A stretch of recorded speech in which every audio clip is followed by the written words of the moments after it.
Hello students, welcome to GNV Learning Portal. Staff Selection Commission Combined Graduate Level Examination లో English Comprehension లో previous year question solve చేద్దాం. Select the option that can be used as a one word substitute. మనకి one word substitutes ఖచ్చితంగా ఒకటి లేదా రెండు ప్రశ్నలు వస్తూ ఉంటాయి. One who does not show response to good or bad. అంటే ఏం జరిగినా కూడా స్టాటిక్ గా ఉండేటువంటి వ్యక్తి, అంటే మంచి జరిగినా చెడు జరిగినా ఎటువంటి రెస్పాన్స్ ఇవ్వని పర్సన్ ని స్టాయిక్ పర్సన్ అంటాం మనము. బికాజ్ ఇక్కడ సెప్టిక్ అంటే doubtful person, he has some doubts.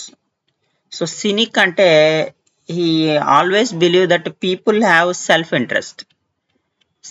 interest ఉంటుంది అందరికీ అని బిలీవ్ చేస్తుంటాడు. Phobic has he is having fear of something, దేనికో ఒక దానికి భయపడుతూ ఉంటారు, అలాంటి వాడిని ఫోబిక్ అంటాము. కాబట్టి ఈ ఇచ్చినటువంటి ఆప్షన్ కి మనకి వన్ వర్డ్ సబ్స్టిట్యూట్ ఏంటంటే స్టాయిక్ అన్నమాట.